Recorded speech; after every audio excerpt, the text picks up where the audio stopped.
প্রিয় দর্শক, বাংলা দূর সরাসরি সম্প্রচারে আপনাদের সবাইকে স্বাগত জানাচ্ছি। আমি কামরুল ইসলাম মাহি, ক্যামেরা আছেন আহমেদ জুবেল।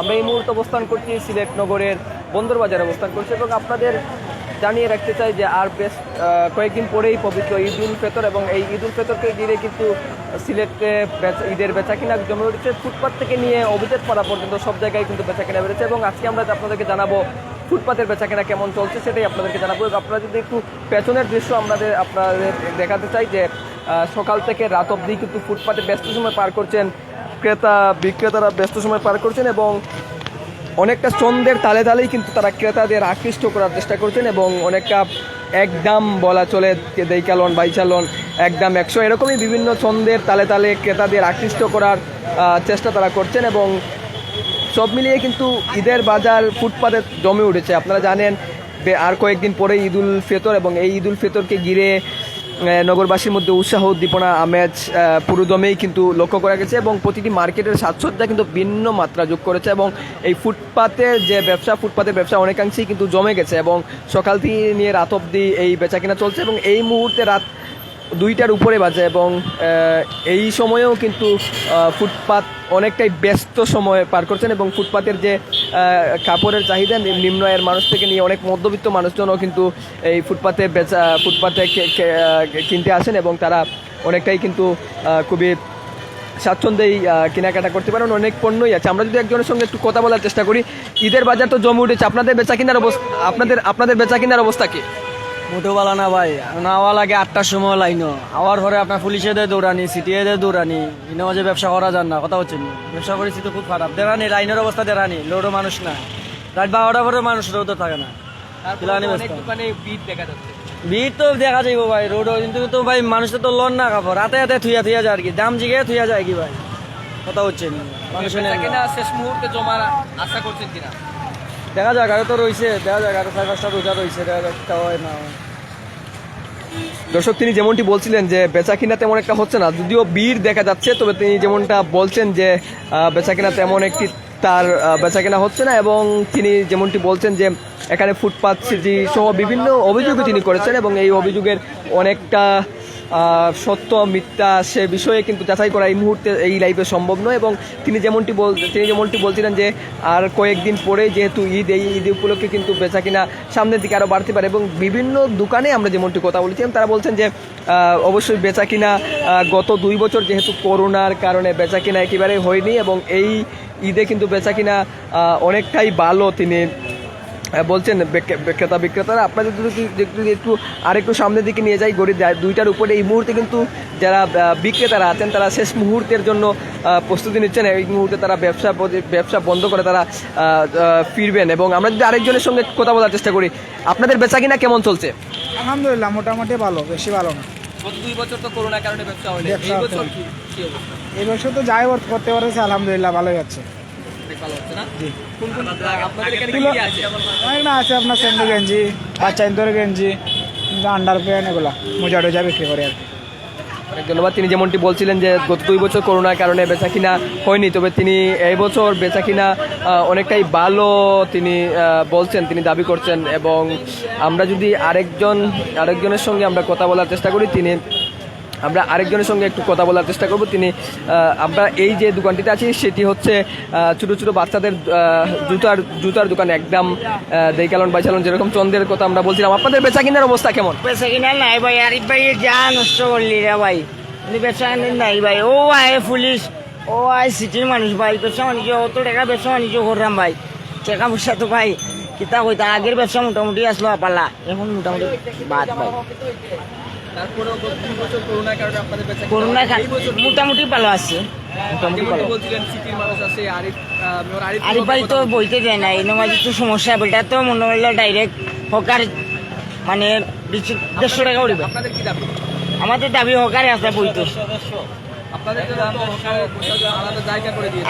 আগের জায়গা নাই ভাই। এই জায়গা যদি বোয়ার যদি থাকে ভাই, তা আমরা পেট্রোল ও কিস্তি তুলিয়ে আনছি অত টাকার মালা নিয়ে কিস্তি দিতাম না, বউ বাচ্চারা চালাইতাম। কৌশন ভাই, বউ বাচ্চা চালানি লাগে না, একটা বাচ্চার তলে 300 টাকা খরচ, 300 টাকা দিত ভাই।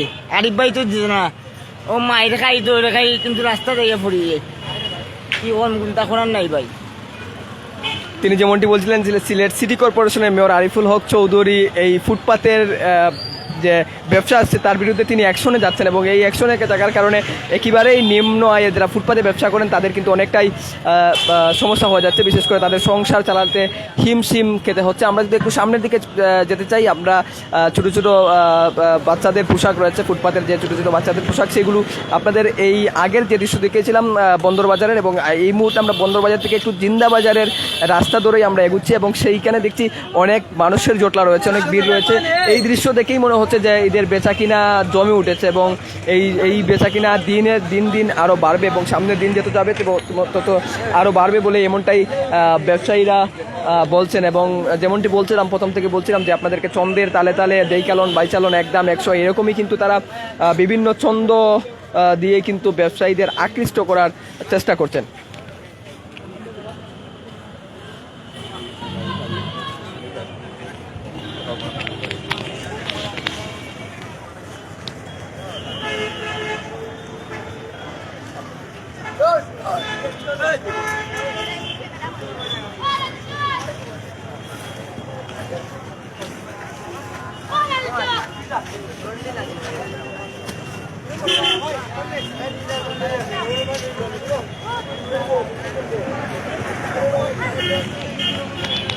প্রিয় দর্শক, যেমনটি বলছিলাম যে ঈদের বেচাকেনা অনেকটাই জমে উঠেছে এবং ফুটপাতের যে বেচাকেনা সেটি কিন্তু জমে উঠেছে। গভীর রাত 2টার উপরে, 2টার কাছাকাছি বাজে এবং এই সময়েও কিন্তু হকারদের ফুটপাতে যারা ব্যবসা করেন তাদের ব্যস্ততা আমরা লক্ষ্য করছি। এবং যেমনটি বলছেন যে একদম 100, এখানে আমরা দেখতে পাচ্ছি যে অনেক ক্রেতারা এখনও পর্যন্ত আছেন, তারা তাদের দাম হাঁকাচ্ছেন এবং ব্যবসায়ী যারা রয়েছেন তারাও কিন্তু অনেকটা দর কষাকষি করছেন। তাদের যেই স্লোগান দেইকালন বাইচালন একদম 100, তিনি এই স্লোগান দিয়েই কিন্তু তারা ক্রেতাদের আকৃষ্ট করার চেষ্টা করছেন সবচেয়ে বেশি। এটাই কিন্তু ফুটপাতের এই শব্দটাই কিন্তু সবচেয়ে পরিচিত শব্দ। আমরা আপনাদের যেমনটি বলি যে নগরের জিন্দাবাজার, নয়া সড়ক এবং কুমারপাড়া এগুলো হচ্ছে অভিজাত পাড়া এবং এই অভিজাত পাড়া কিন্তু অভিজাত পাড়া ছাড়িয়ে নগরের বন্দর বাজারে যেই কয়েকটি মার্কেট রয়েছে, মধুবন সুপার মার্কেট থেকে নিয়ে হাসান মার্কেট, এই মার্কেটগুলো কিন্তু গরিবের মার্কেট বলেই কিন্তু অনেকটা পরিচিত। এবং এর পাশাপাশি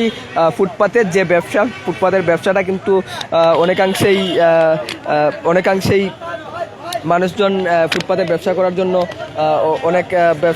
অনেক হকাররাই কিন্তু এখানে বসেন এবং তারা প্রতি ঈদের ব্যবসাটা তাদের ভালো হওয়ার আশঙ্কা তারা করেন। এবং যেমনটি বলছিলাম যে সিলেট নগরে প্রবেশ করেই কিন্তু নগরের প্রাণকেন্দ্র বন্দরবাজারেই কিন্তু ফুটপাতের ব্যবসাটা সবচেয়ে বেশি হয় এবং এই ফুটপাতেই কিন্তু নিম্ন আয়ের মানুষের ভরসা থাকে। এবং যেমনটি অভিযোগ রয়েছে যে সিলেট সিটি কর্পোরেশনের মেয়র আরিফুল হক চৌধুরী ফুটপাত দখলমুক্ত করতে তিনি বারবার অ্যাকশন চালাচ্ছেন এবং এই অ্যাকশনে কিন্তু হকাররা বলছেন যে তাদের সংসার চালাতে হিমশিম খেতে হচ্ছে। বিভিন্ন ধার দেনা এবং লোন নিয়ে তারা ব্যবসা 12 বছরের 1 মাসে তারা ব্যবসা করতে চান, কিন্তু সেটিতে তিনি আরিফুল হক চৌধুরী দিচ্ছেন না। তবে এই বিষয়ে কিন্তু সাম্প্রতিক সময়ে এটি নিয়ে কিন্তু ব্যাপক আলোচনা হচ্ছে। আমরা যদি আরেকটু আপনাদেরকে দেখানোর চেষ্টা করি ফুটপাতের ব্যবসার সার্বিক চিত্র দেখানোর চেষ্টা করি, আমরা যদি আরেকটু সামনে গিয়ে একজনের সঙ্গে কথা বলি যে আচ্ছা ভাই, শেষ মুহূর্তে তো আপনাদের প্রস্তুতি কেমন এবং আপনাদের বেচাকেনা কেমন হচ্ছে ভাই, যদি একটু বলেন সংক্ষেপে। হ্যাঁ ভাইয়া, ভালো হইতেছে আলহামদুলিল্লাহ। আপনাদের এখানে কি কি পোশাক আছে? এই তো আমাদের টি শার্টগুলো আছে, ভালো টি শার্টগুলো আছে এখানের মধ্যে, ওই যে দেখতেছেন নতুন আমদানি হয়েছে। অনেক ধন্যবাদ। তিনি যেমনটি বলছিলেন তার এখানে অনেক পোশাকই রয়েছে, তিনি